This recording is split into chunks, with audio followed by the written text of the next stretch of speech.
Pastor Mallikarjuna. ఇతడు కారులో ప్రచారం చేస్తూ ఉంటాడు. మీ అందరికీ తెలుసు, కారులో ఏ పని పాట లేకుండా ఏదో లాంగ్ డ్రైవ్ పెట్టుకొని మొన్న కూడా కాశీ వరకు కూడా పోయాడు.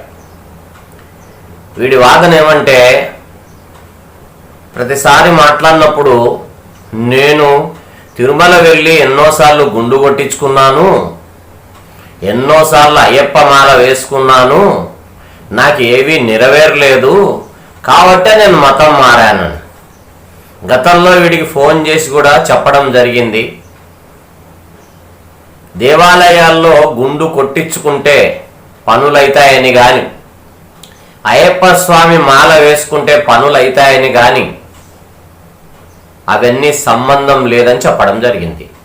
అసలు గుండె ఎందుకు కొట్టించుకుంటాం? మనం దేవాలయంలో మనం తలనీలాలు ఎందుకు ఇస్తాం?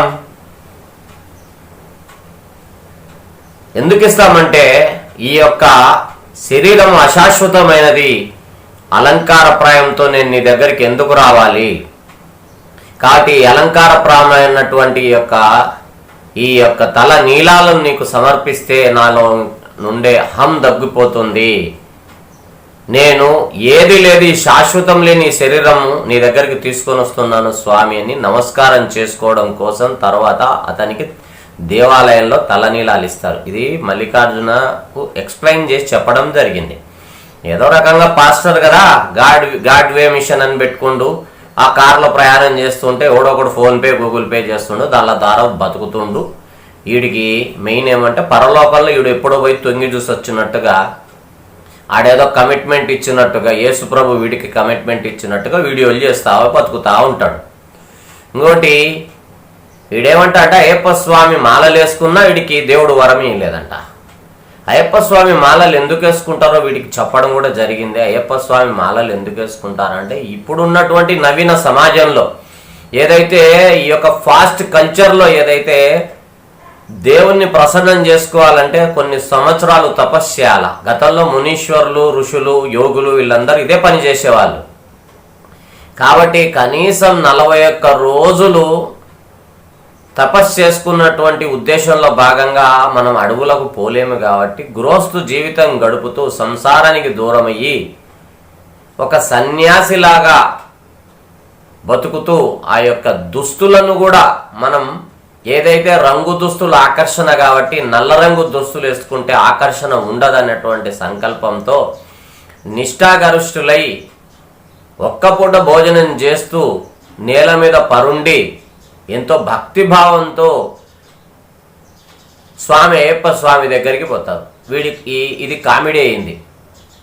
కాబట్టి తలనీలాదిస్తే మాలలు వేసుకుంటే పనులు అవుతాయి అనేటువంటిది అబద్ధం.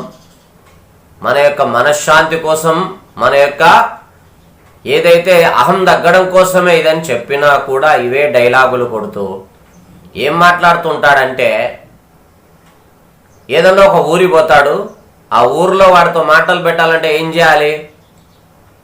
ఇది పొన్నాపురం పోతుందా ఈ దావా, ఈ నుండి మనము ఇచ్చాపురం పోవాలంటే ఎట్లా పోవాలని వాడితో మాటలు కలుపుతాడు తెలివితో. వాడు ఆగిపోతాడు, నన్ను అడుగుతున్నాడు అడ్రస్ అన్న తర్వాత ఒక కాగితం ముక్కేస్తాడు. వీడి పెట్టుబడి ఒక కాగితం మాత్రమే. వీడికి గాడ్వే మిషన్ ద్వారా అన్ని చోట్ల నుండి ఫండింగ్ ఇచ్చుకుంటే ఆడు బతుకుతుండు అంతే. ఆ కారులో ఈ స్టవ్లు ఇవన్నీ చూపించుకుంటూ జీవితం అంతా ఇదే జీవితం, ఉద్యోగం అంటూ ఏం లేదు. కాబట్టి పాస్టర్లను నమ్మి మోసపోవద్దండి, తిరిగి హిందూ ధర్మం వైపు రండి. జై శ్రీరామ్. మీ హిందూ దేవాలయాల పరిరక్షణ సమితి, ఏపీ, ఆంధ్రప్రదేశ్, మీ బసవరాజ్. జై శ్రీరామ్.